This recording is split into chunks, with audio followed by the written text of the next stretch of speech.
Welcome everyone. I'm Travis Tennyson. I work in the Center for Service Learning up at Western, and this is a community engagement forum about confronting the opioid crisis. And we have a great panel of speakers to kick off the conversation, and really the intent of these forums is to move us forward in thinking about important issues in our community. And this is one of the most poignant for us all to be thinking about together. So just as to take a moment to center yourself in this space, I invite you to think about one person who you know who's close to you who has struggled with addiction issues.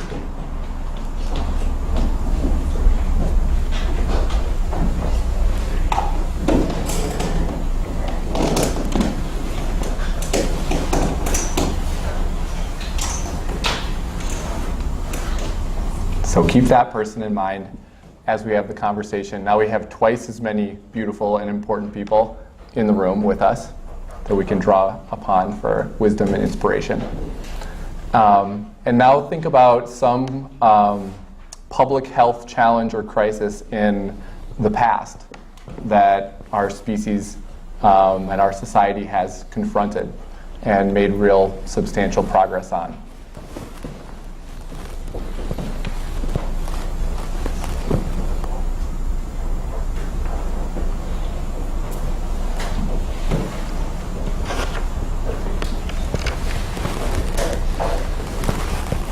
Okay, so now we know that we can do it if we put our minds together.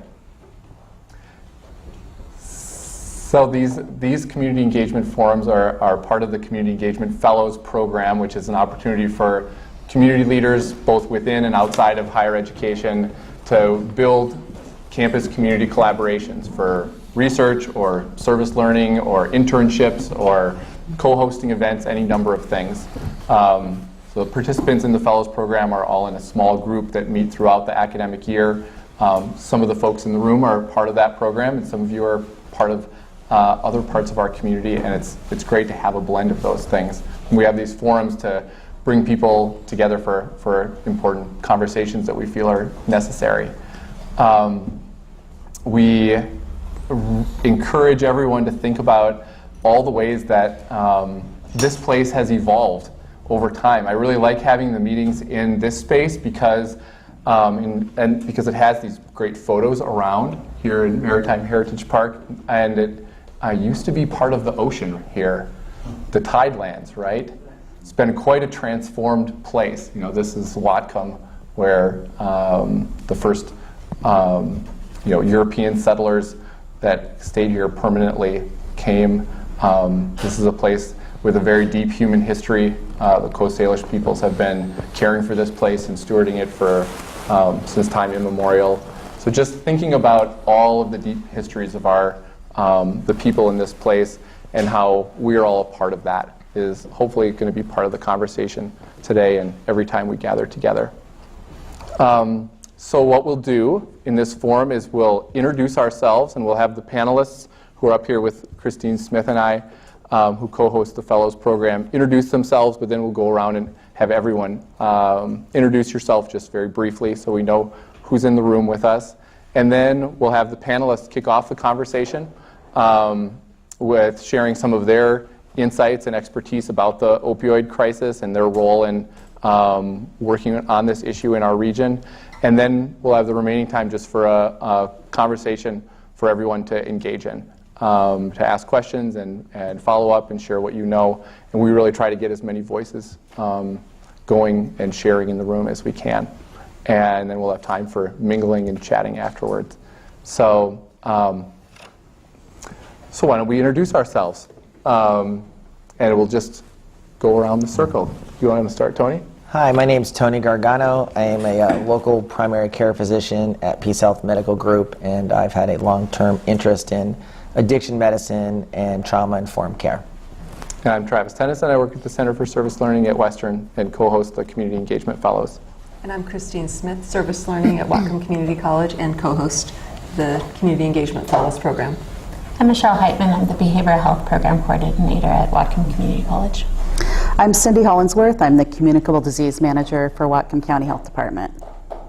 Tim Costello, Center for Service Learning, Western. Christine Perkins, Executive Director of the Whatcom County Library System. Jeff Smith, school counselor and husband of Christine Smith. Angie Gregg, a concerned citizen. Thank you. Lindsay Karras, Mercy Housing Northwest. James Spike, English instructor at Whatcom Community College. Krista Gordon, coordinator for the Seriously Experienced Field Trip. Marlene Neighbor, registered nurse at large, Tony's partner, and was married to a drug addict. So, Rochelle Mills with Washington Campus Compact, and a parent of the children that live and grow up in this neighborhood, in this community. So, Troy Olson, a member of the Lummi Nation, and I've also been a community member here at home. Sunshine Nelson, I'm a social worker at the Child Protection Office. I'm Eva McMurray, and I work at Western Center for Service Learning. I'm Summer Starr with the Opportunity Council and the Volunteer Center of Whatcom County. Reese, tell us who you are. Reese Fowler, and the capacity I'm here in is Whatcom Healthy Living, a nonprofit organization. And my name is Laurel Hammond, and I work at the Center for Service Learning at Western. And as your Oh, okay. Everyone went. Wow. I must be late. I'm Scott Martinez. I work in prevention and wellness services at Western, doing risk reduction work with students around ODs, alcohol and other drugs. This is great. So this is a new experience for us in the community engagement forums to be filmed. We're very glad that the communications team from Western is here to film this event, and then it will be shared, so folks that weren't able to be here can be part of the conversation in some way. So we're all mic'd up here, feeling real fancy, and we have these other microphones, so your voice will be caught if you speak up. If you don't want to be on film, you can hide over there, or find another spot to be. So Tony's agreed to just share some context of the opioid crisis generally with us, and then we'll have the panelists all share a little bit specifically about their work related to the opioid crisis and how we might move forward on confronting it. So there you are. I'm going to set a 5-minute timer here because I can be a little verbose. So the opioid crisis, if you look at, just to get a big picture look at it, if you look at mortality rate of Caucasians in the United States that don't have anything past a high school education, it really started spiking in the like 1997, and it's continued to increase. Now, this isn't saying that there hasn't been in other communities sort of, focused levels of high levels of opioid use and disorders, but as a whole nation, it really started going around in 1997. And what happened in 1996 was that the FDA approved OxyContin for use, and that had been produced by Purdue Pharmaceuticals. Now, standing back, I was in medical school at that point, and the teaching began to be throughout everywhere that the way to treat chronic pain is to that is not related to cancer is to start using these non-acting narcotics because you know what, they're not addictive and they're safe, and you just keep increasing the dose. Now, stepping back, that was not true. These were based on one small study, and this sort of line of thinking was being pushed by people who had financial relationships with Purdue Pharmaceuticals, and I think one of the greatest, crimes ever committed in our country. The three leaders have paid civil suits of Purdue Pharmaceuticals, paid civil suits of about $200 million apiece, but these guys are like billionaires, and so for them it was a drop in the bucket. It wasn't until we really started a progression of this use among everyone in our society, and that overdose rates continue to march and use of opiates continue to march higher, that in around 2011, they had a law in Washington State that mandated that doctors do a better job at monitoring their patients, and that yes, indeed, these medications were not safe and people might actually misuse them or sell them, and you need to do a better job monitoring. The Washington State was a leader in that, and over the last 6 years, physicians have done a great job at sort of developing more healthy relationships with patients around pain management, and we've done a great job in walking back a lot of the things that were taught to physicians for about 20 years. There's a medicine called suboxone that's available also now for treatment, and we pushed more for availability of that medicine as a replacement. Other things to sort of think about is that as we prescribed less medicine, pain medicine, that has driven the heroin use in our community because people don't have access to OxyContin as much. It was reformulated to be less abusable in 2012. I remember the last week they had the easily abusable form. The pharmacy at Peace Health Medical Group was robbed twice by gunmen because they wanted to get the more effective kind. More people began using heroin because it was more cost effective and then easier to get. Around 2013 and 14, the amount of fentanyl that had been cut into the heroin started to increase, as well as another medicine called carfentanil, which is an elephant tranquilizer. These, from the best of my reading, this stuff comes from China, from illegal pharmacies, are mailed into places in the United States, and they are at very lower prices than the heroin that people get, and it's used to cut into it to improve the amount of profit. But this has driven even more the overdose crisis that we're seeing, where in some towns in West Virginia, because of a bad batch, they had like 50, 60 people overdose in a 24-hour period. Now, in brief, I'm going to add just a minute onto what I promised I was going to do here. In brief, this is opiate use disorder is a dopamine or reward system disease that we all have natural rewards that we do in life, food and sex and things that are important for us to survive.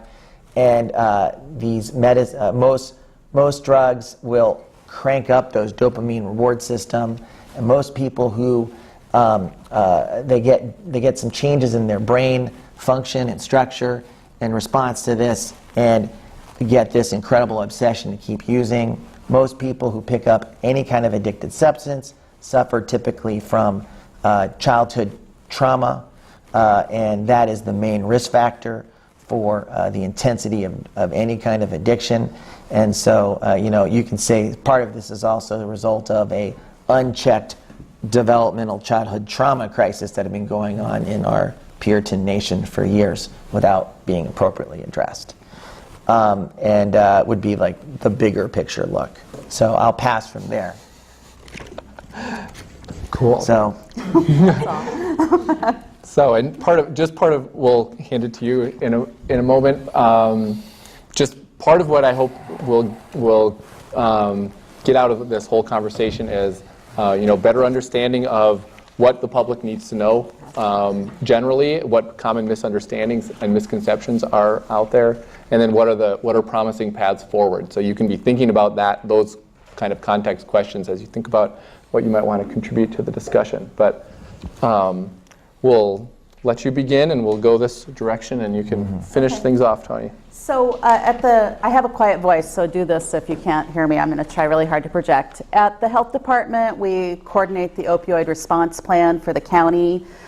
We did look at our work and decided, of course, to align with the regional and statewide response plans.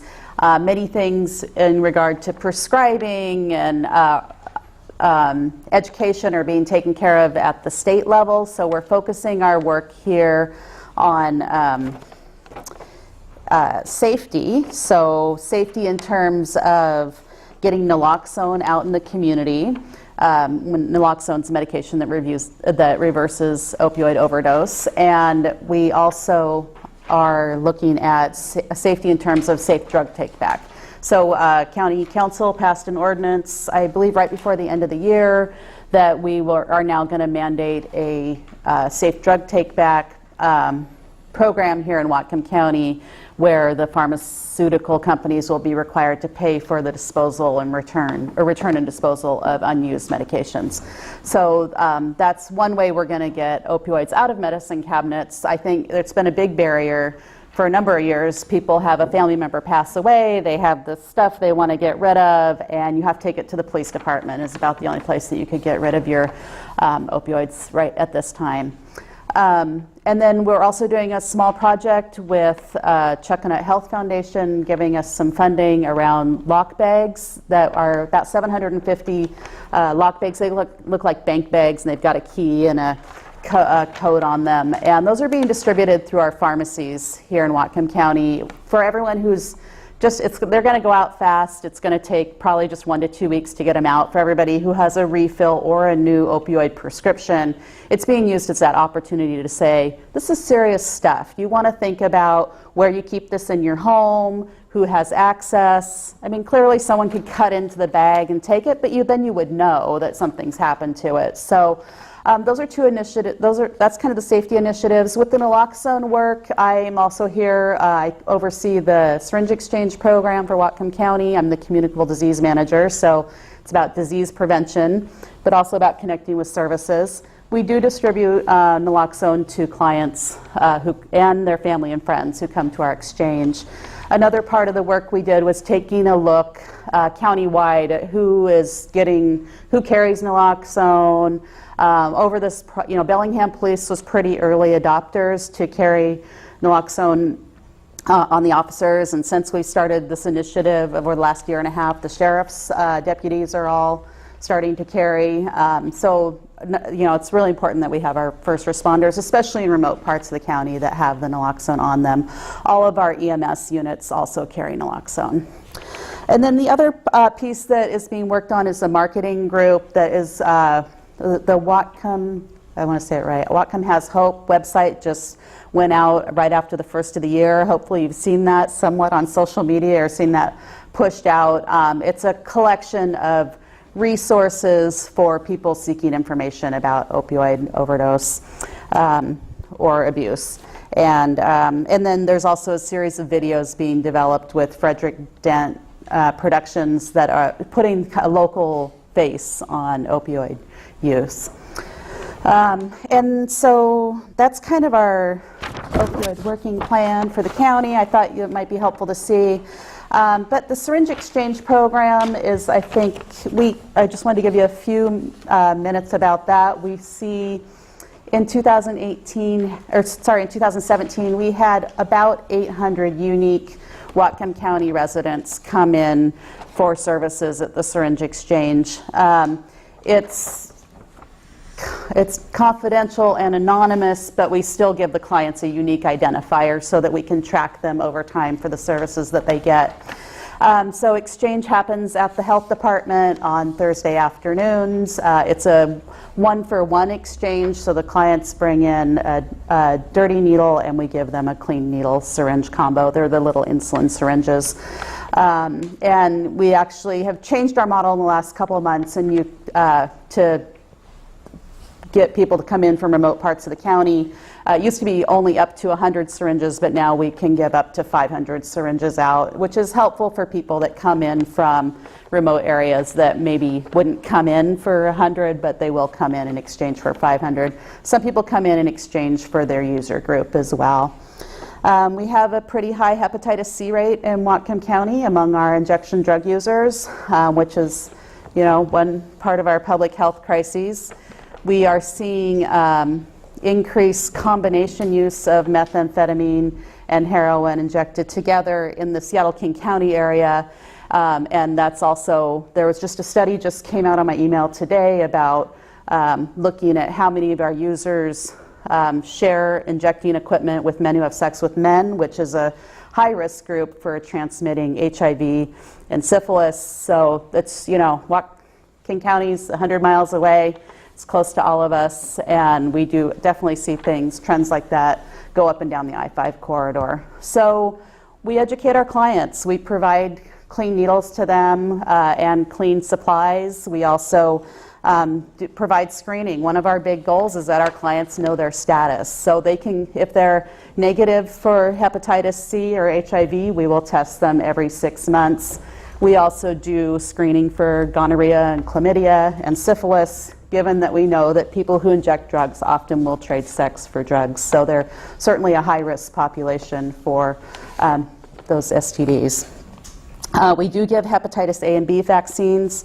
We can't get very many of the clients to take them, to accept them, but we have about 30% homeless rate for our population. So I don't know how much you watch the national public health news. I now watch it more closely than I ever did before, but San Diego had a pretty good hepatitis A outbreak in their homeless population.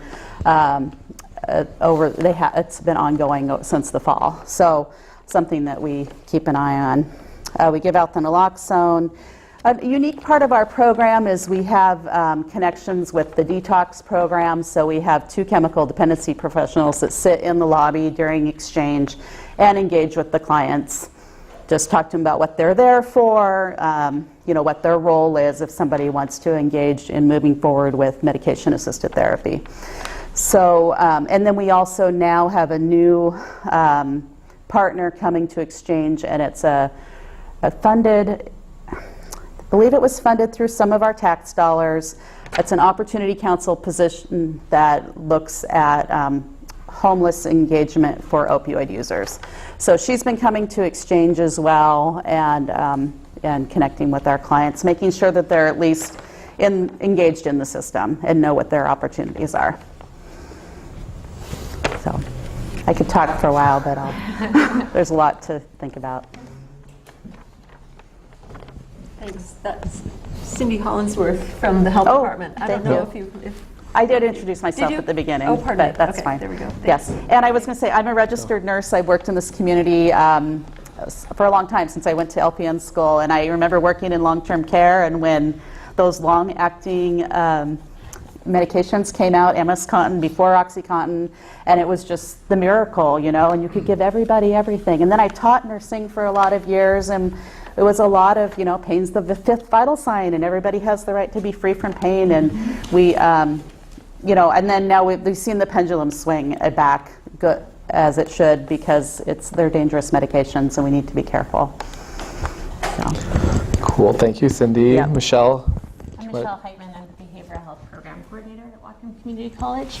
And in response to the opioid crisis, Whatcom has expanded our behavioral health programs to train students to meet the workforce demands for chemical dependency professionals and duly credentialed practitioners. So I can go over what we currently offer at Whatcom and also some new updates and what we're going to be offering this fall. What we currently offer is an alternative training chemical dependency professional certificate, and that's a 15-credit online program for master's level licensed professionals, so mental health professionals, marriage and family therapists, social workers, as well as ARNPs could take the certificate program and instead of the normal 45 credit amount of courses, they take a 15 credit certificate to meet the educational requirements to become a CDP.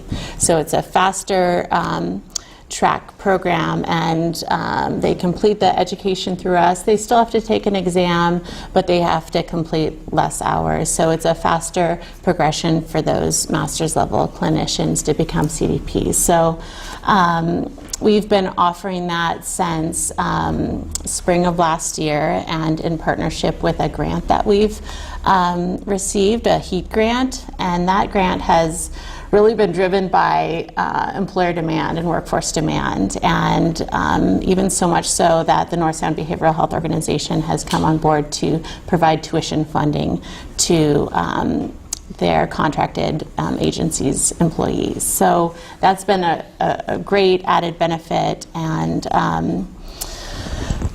so through that grant and through our cohorts already, we've been able to train up to 45 students so far, and we'll be completing 70 or graduating 70 students altogether by the end of the second year of the grant. So that's been very exciting.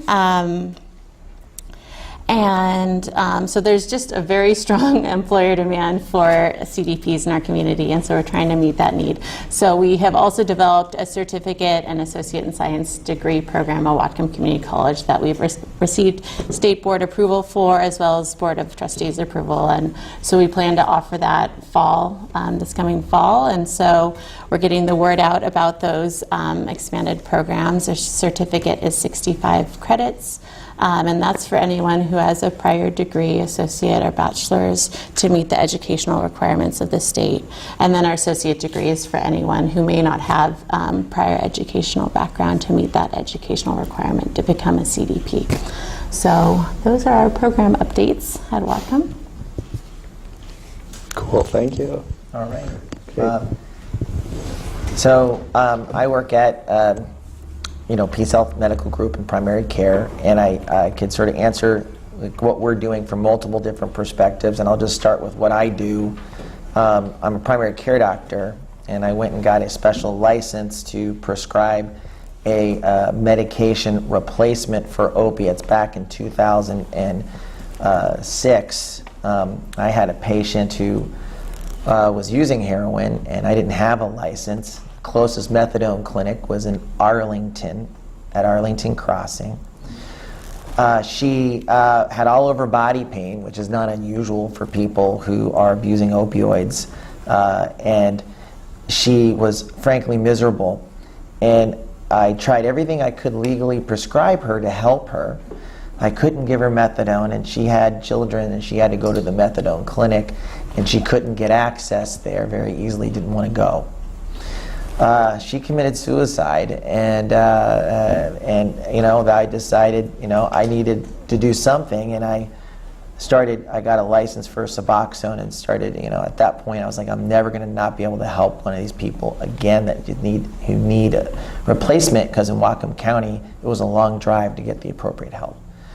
At that time I was one of 2 people prescribing suboxone in Whatcom County. It's since grown to probably 15 people, I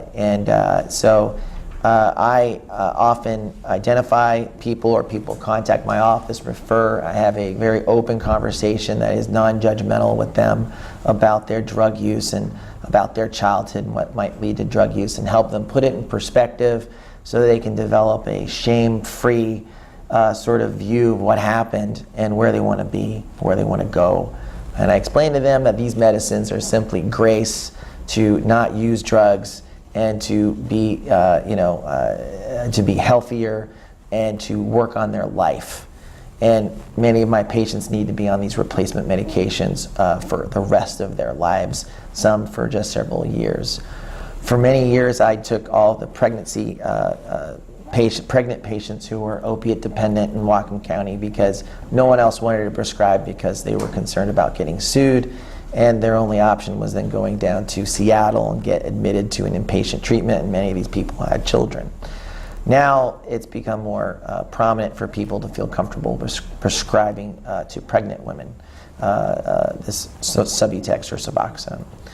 I follow these patients and help screen them for hepatitis C and HIV, and I take care of many patients who are active drug users, at which I try and identify if they've had complications like abscesses, which are common, heart valve infections, hepatitis C, HIV, and they have all the gamut of the social, of poverty, job loss, financial issues, legal issues that come along with it, and try to support them. Many of them have developed psychiatric conditions as well, which I will manage. We're fortunate at Peace Health Internal Medicine now to have a what we call medical home, a level 3 medical home. We have embedded psychiatric consultant. We have an embedded social worker. We have embedded people to help, patient navigators to help afford medicines and things like that, and help. So that's all good. I sit on a system, Peace Health system, chronic pain work group and suboxone work group, and from Peace Health has clinics from Alaska down to Oregon, and we try to educate our providers in the safest way to prescribe opiates and to monitor patients with opiates and have non-judgmental conversations with them, and to reduce the amount of prescriptions that are happening and to use alternative treatments for chronic pain. For Suboxone, we're trying to, as a system, get sort of like best methods for prescribing Suboxone to people and to get more people signed up as Suboxone providers. Another thing I'm involved in is recently there's a gentleman by the name of Adam Cartman. He has done great work with the Lummi Nation, and he helped run expand the number of people that can be prescribed at Lummi Nation Suboxone, which is given at the same day.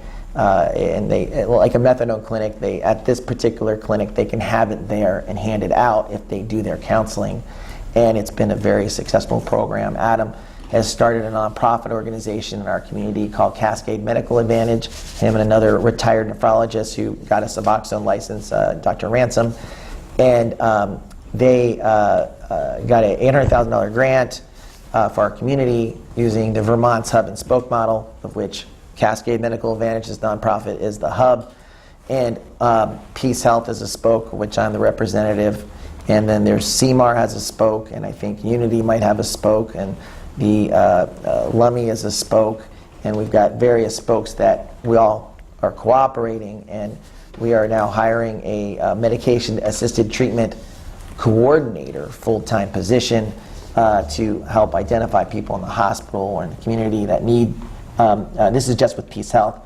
There's multiple other positions in each of these other spokes that have been hired to help coordinate and find people medication-assisted treatment and make that easier, because there was really no person wearing that job hat.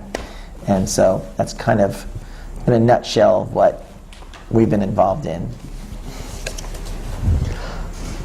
Thank you, panelists, for informing us and getting our brains working on this topic.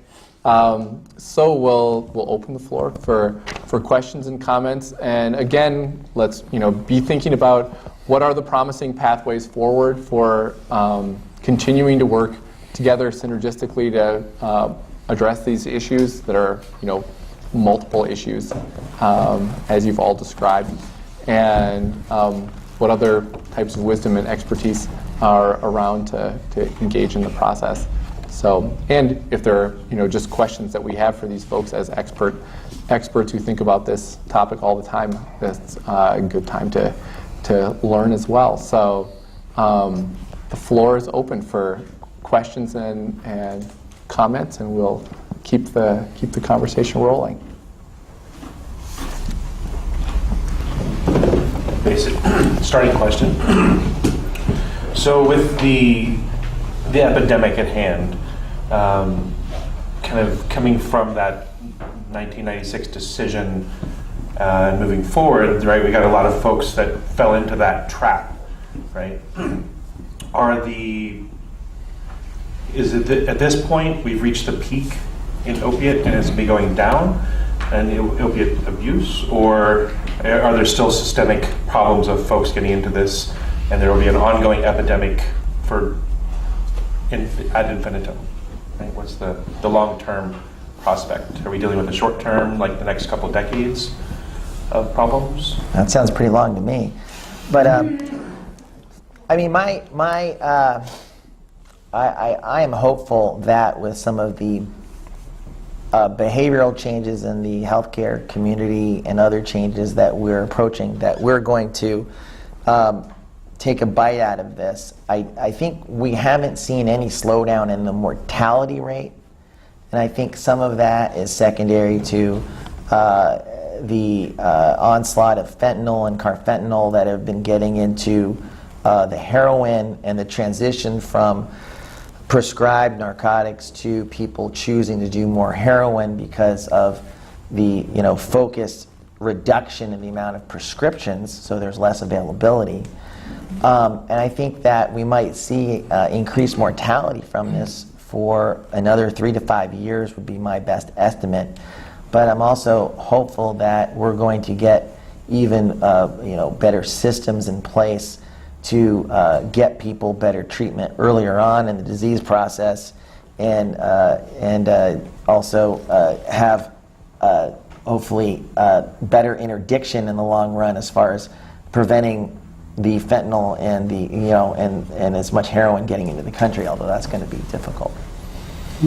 So yeah, I mean, I'd say locally, we started the naloxone program in April of 16, and I have nothing official yet from the medical examiner's office, but we did see a local downturn in overdose deaths in 17. So I'm waiting for their official report for 17 So yeah, I think there's initiatives happening that are going to help change things. It's slow. It was a big miss on the part of looking at data and what was really happening and getting moving, and there's just a lot of places to insert our work. So, I mean, and starting with like what's the right prevention message for kids, and why is it so easy for a provider to prescribe a narcotic and they can't have to go through 42 hoops to prescribe physical therapy and massage, which might be much more appropriate. So yeah, I think it's multi-pronged for sure. I think we're going to know a lot more in the next couple years about it's a slow tide to turn. So there's still a significant number of folks that have never used any type of opiate before and are being exposed to that and being addicted to it.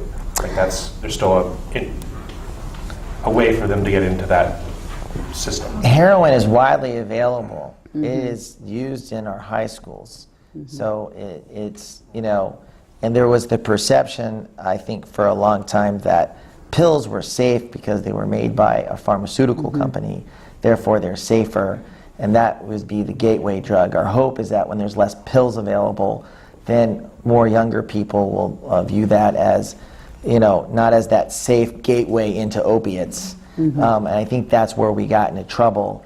But there's still plenty of pills available, and they're not necessarily coming from doctors' prescriptions. They're also coming from,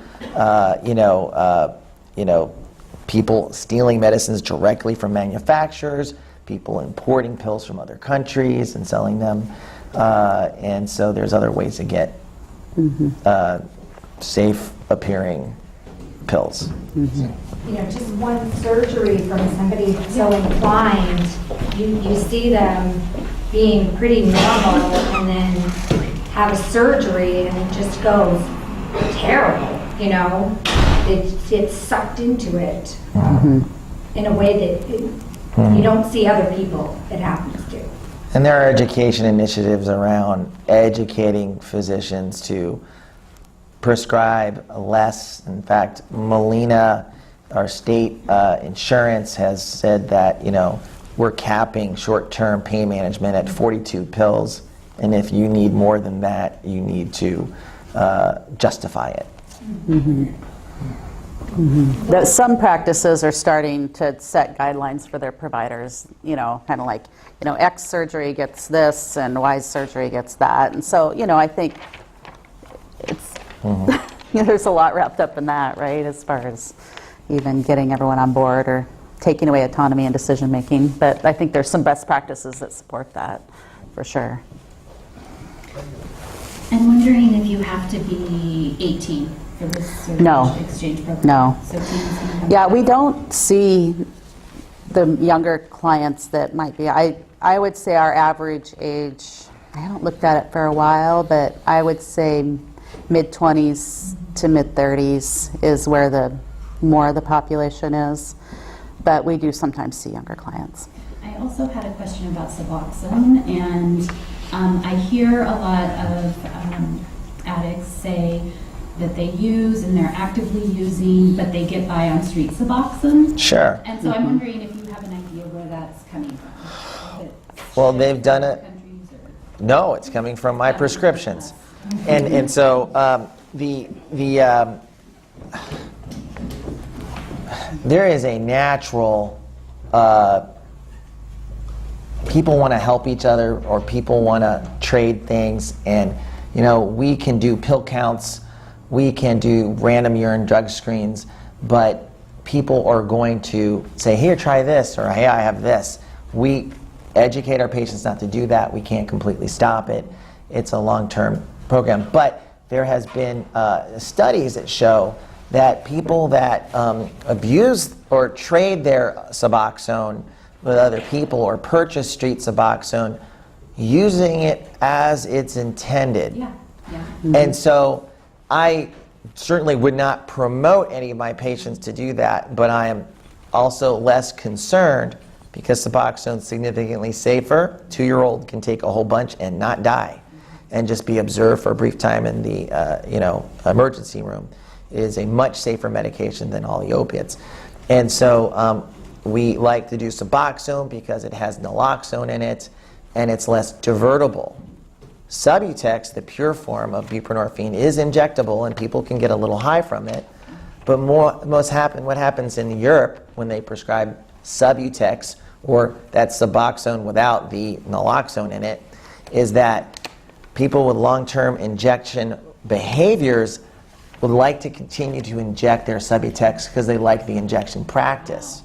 It's a habit that they just enjoy. And that doesn't decrease the amount of heart valve infections and other abscesses and potentially needle sharing. So we like Suboxone, so there's less chances for people to inject it in the United States in general.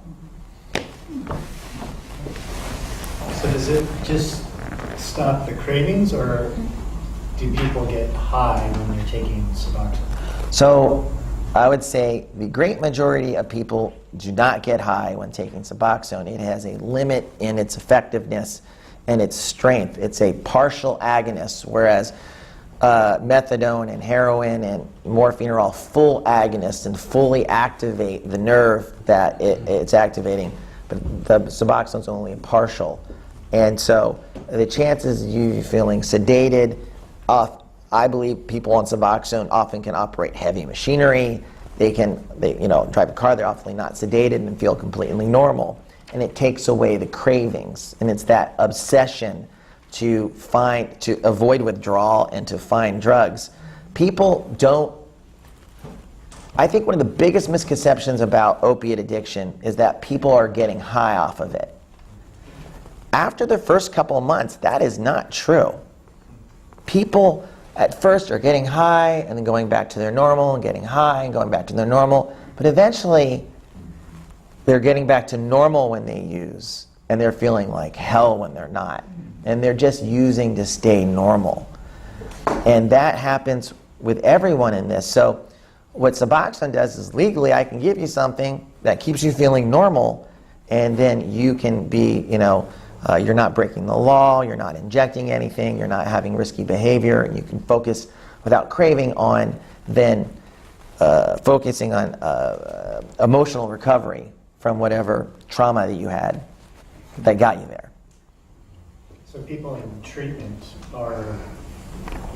programs are allowed to take it. It's monitored, or is that? In some inpatient treatment programs, it is allowed.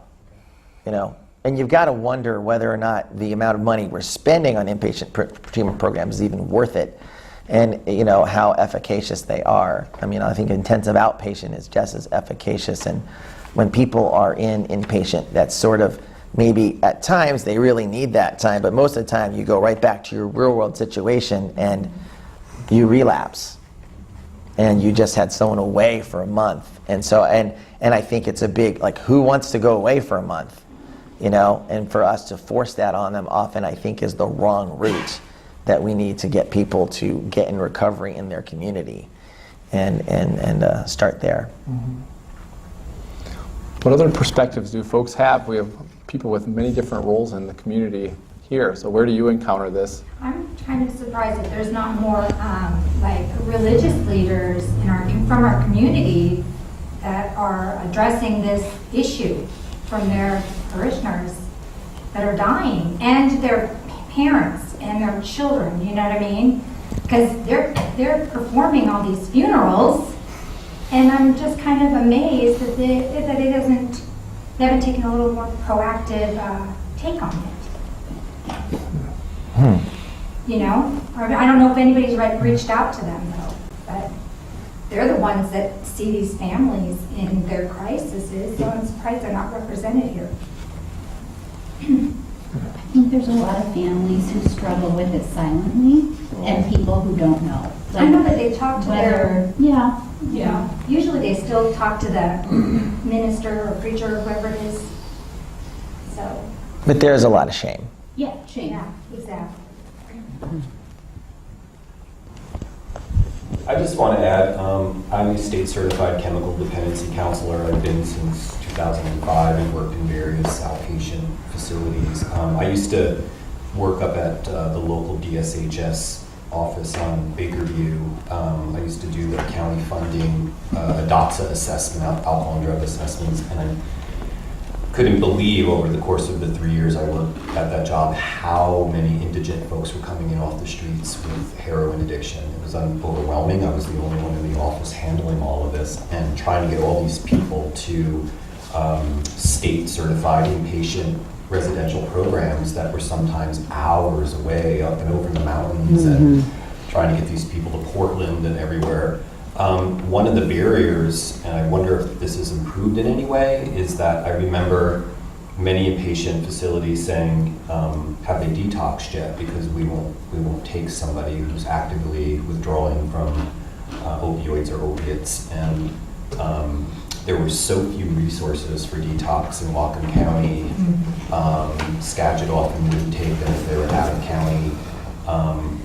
And so it was really hard. You would lose people and fall off the cliff. You know, clients would just vanish because the lag of trying to coordinate the local social detox. Sometimes suboxone was offered in that. And there was a woman that used to do them back in 2012. I forgot her name, but God bless her soul. I couldn't imagine her world trying to, hook people up with suboxone in the detox program. But has that gotten any better, the ability to coordinate those services for folks who are appropriate for inpatient treatment, with the whole, they have to stabilize first and they have to get to a detox facility before they could be admitted into services? Is that still the same? You want to talk about Whatcom County Detox at all, or? Well, our human services manager, Ann Deacon, oversees that part, but I know there's a work plan to increase the beds at the detox and the triage center, but, it's a small piece.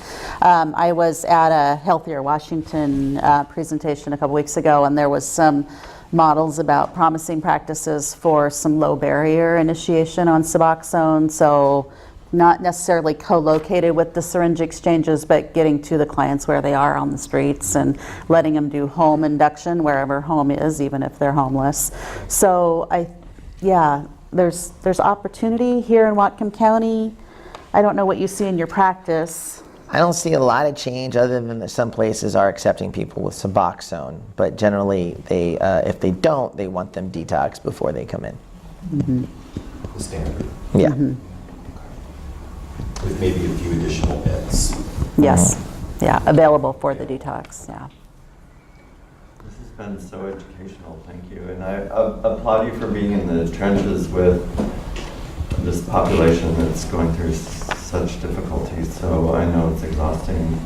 I'm curious how we got to use the word epidemic around this. Is there a definition for that? And then from a public health standpoint, when we single out a class of drugs over other classes of drugs, or is this just for the sake of a conversation right now and a spike in this problem, or is it taking resources away from other populations, other problems? It's a multifaceted question. I'm new to public health. I've only been there for just under 2 years. So, but my understanding is we go after populations where we can, have the most benefit to increase the good overall. And certainly, so Yeah, I mean, we're looking at all opioids, not just heroin, for sure, when we're talking about our people that we work with. Maybe, could you redirect me to one specific part of your question? I kind of got lost. The numbers are there. I mean, more people are dying from overdose deaths than die from not wearing seatbelts. I mean, it's this place where we can insert ourselves in the work. And plus, when you think about just the costs that all of us are paying for at some level in terms of high insurance costs or whatever it is, about the clients that have pretty bad infections from injecting and end up in the hospital and in the ICU for 3 and 4 weeks on their IV antibiotics, and that cycle. Those are reasons. Those are things that through the syringe exchange that we can. The cost to run a syringe exchange, our syringe exchange, is somewhere around $50,000 a year to touch 800 people. So if we can keep them out of inappropriate use of the emergency room and needing IV antibiotics for infections, because we had a nurse there who could say, yeah, today you need to go to the walk-in clinic to get treated. That's some pretty big prevention for a pretty small amount of money. Yeah. If you look at the numbers for opioid deaths, I think in 2012 it was approximately 11 to 12,000 people. In 2002, 11 to 12,000 people died from overdosing on opioids. It's about triple that now in a short period of time. That was in 2015, it was up to about 35,000. So I do think that it meets the criteria for, epidemic, based on the fact that it is just racing up. And for the first time ever, we had a drop in or an increase in mortality rate in in the United States in a group of people. And it's directly related to this. Now, you can step back and be a little critical of, well, there was a crack epidemic in the 1980s that we criminalized, and you can say, well, maybe it was because of the color of people's skin that predominantly used it that it was criminalized. Now that we have a Caucasian predominant problem, it's been medicalized. So I do think that was really unjust, and we made it a medical epidemic versus a criminal epidemic. That being said, though, I think that it does have enough gravitas to count as a national epidemic based on what's happening, and that we need to do something different. So are you having conversations around the racial equity and inequity of the good work that you're doing? So if it's moving the conversation forward, like using the word epidemic, or it's a health or a medicalized problem versus a criminalized problem, and the Attorney General is now going to increase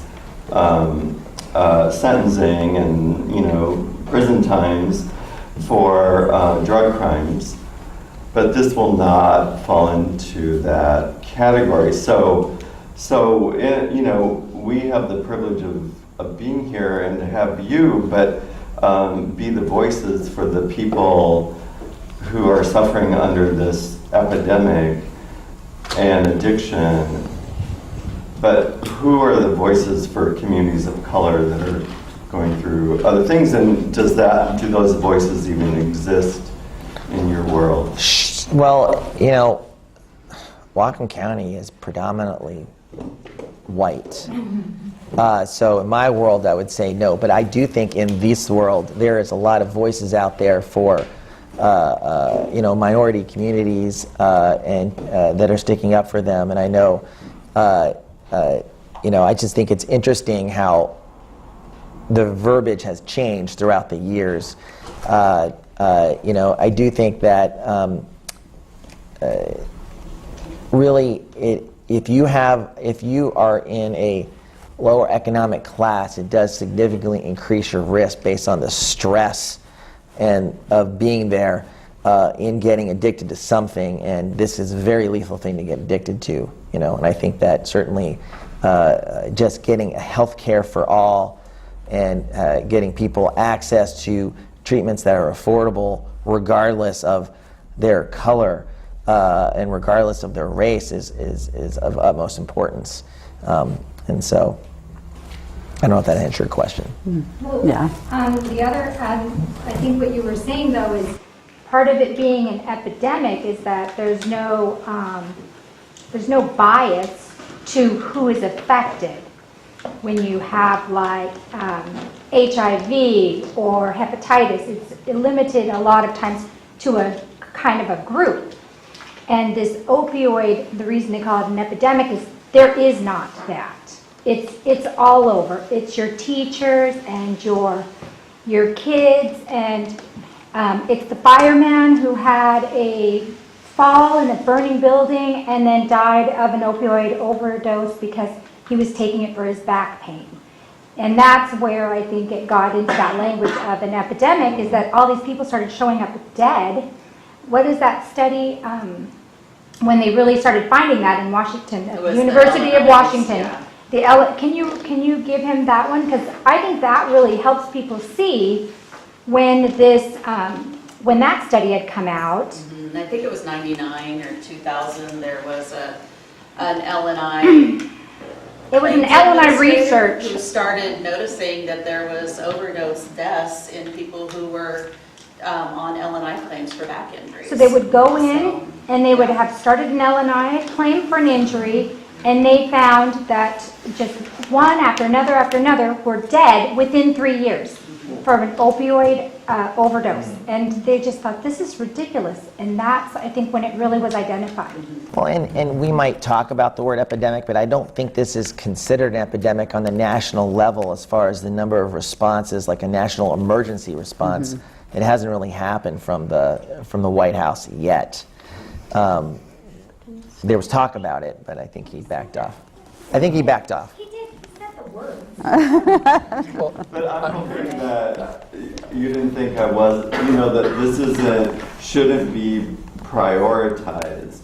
And I'm glad that it's Tony, right? Mm-hmm. You brought up, the crack epidemic and all that, and there are black young men in prison for 30 years for having a joint on them, And so I'm just hoping we move forward and have learned from that. But the demographics of this disease are, I'm not an expert, but I saw the 2015 statistics of overdoses of 33,000, and 27,000 of them were Caucasian, they were white. So it affects everyone, like you're saying, in that, demographic. It's just like when Elizabeth Smart disappeared. There were a bunch of black girls that disappeared at the exact same time. But, Right, who gets on cover of People magazine. do you know what I mean? But as soon as you have a pretty blue-eyed girl on there, man, that shit's going out everywhere. So, and to add a little more to that, I just wanted to say that it is predominantly Caucasian for this epidemic right now, but there are certain communities, like the Native American community, it is really, in certain Native American communities, very high levels of use. And back in the 1980s, heroin was a big thing in the African American community in New Orleans and New York City and Los Angeles, and they kind of transitioned out of it. But since it got involved, I think, in medical care, my personal opinion is that, it's somewhat spared, although not completely, African American communities and Hispanic communities. These are communities that have a natural distrust of the medical system, via Tuskegee and other things that have happened. And that may have protected them to a degree. And in addition, you have there are studies that show doctors have bias against patients of color, thinking if I prescribe something to you that's addictive, well, you're going to misuse it. And there's plenty of evidence saying that there's bias in the medical community that actually may have protected, certain minority communities from this most recent epidemic, and that's just my personal opinion.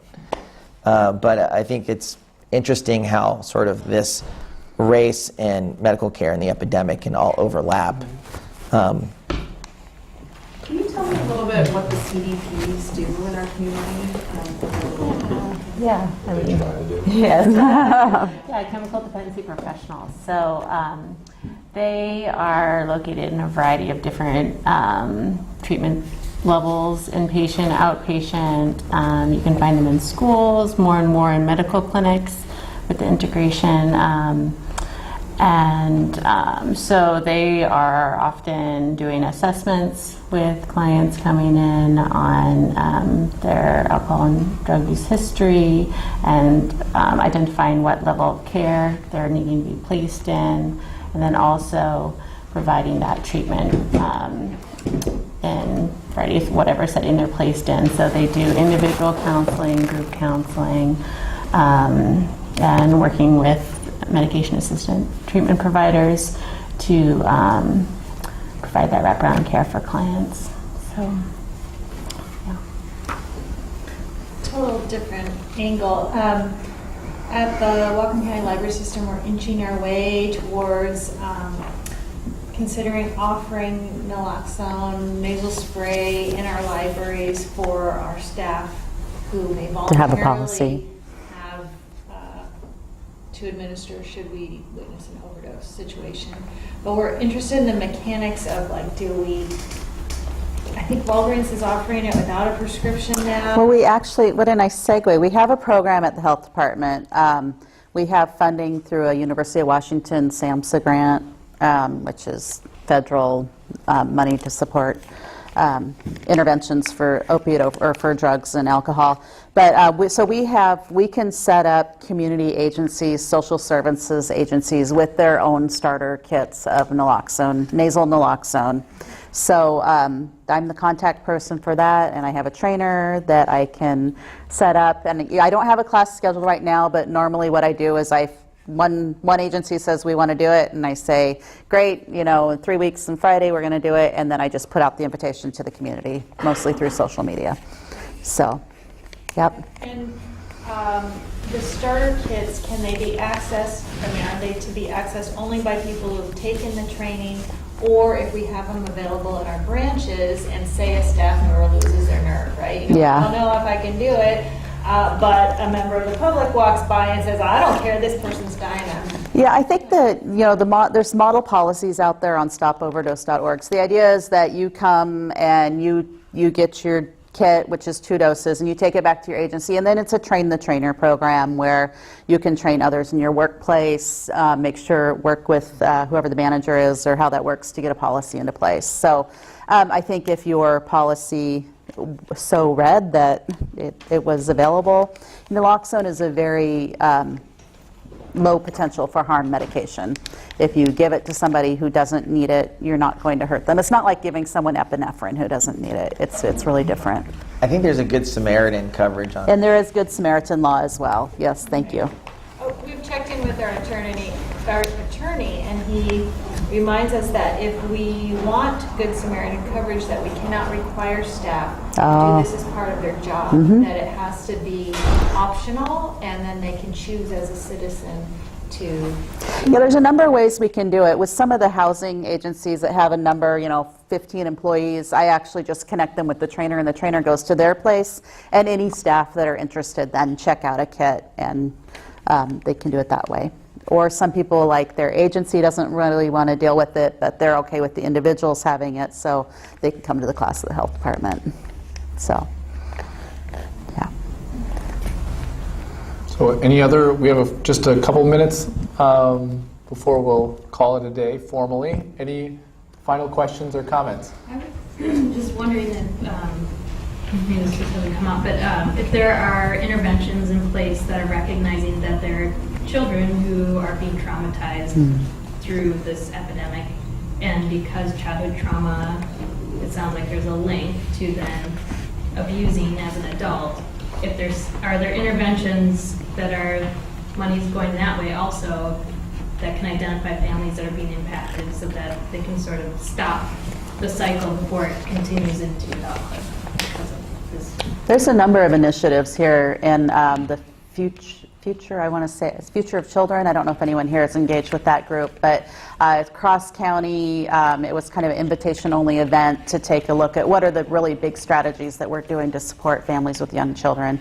At the health department, we have the Nurse Family Partnership Program, which is public health nurses who do home visiting with at-risk families. So it's a little bit expensive, but it's evidence-based and it has some really good outcomes. I mean, we are working with parents who've been incarcerated or have substance abuse problems and about how to be better at their own parenting. So it's for first-time parents, and they have to start by I think the 4th or 5th month of the pregnancy, but really successful program.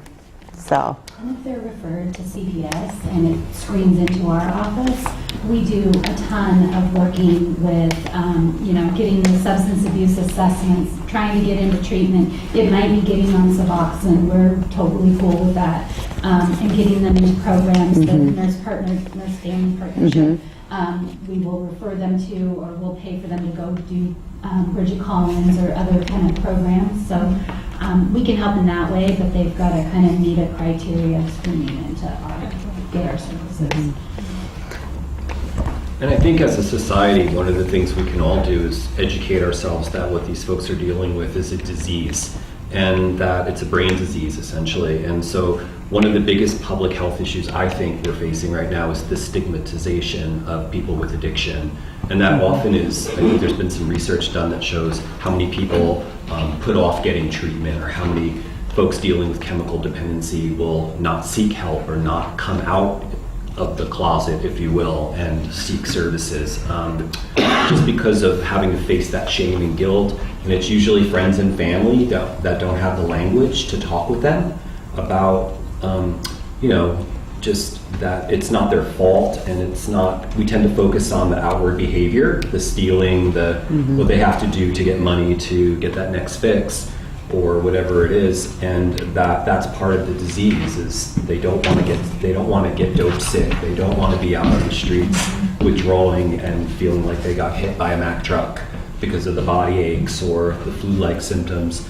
That having more compassion about what it is that they're experiencing. And it's really hard because we do see a lot of the times the outward behaviors, stealing or whatever, the lying and stuff. And I think it's really important for family members and friends to educate on that this comes often from a disease model, and that the behavior is often just a symptomology of the whole thing. And so we can hopefully bust the stigmas and help people feel more comfortable coming out and talking about their addiction, and hopefully then seeking services. So. And I think the other thing when you were talking about medication-assisted therapy too is that, that's a new look. There's always been like, oh, you've been on that for a year now. When are you going to stop taking that? But really, we don't say that to diabetics or people with high blood pressure. We, engage them in continuing self-care that's positive, which probably includes medication. So I think that's another thing to look at. Why don't we end on that note? Formally, thank you everyone. Thank you. Michelle and Cindy and Tony for being our panelists and directing us, and for everyone for being here to have this important conversation. And we'll keep it going. If you have ideas for other community engagement forums, other topics and panelists, please let Christine and me know, and we'll keep this going as a resource for the community. So thank you, panelists. Thank you, everyone. Have a good night. Feel free to mingle and eat snacks and chat. We have space for a while.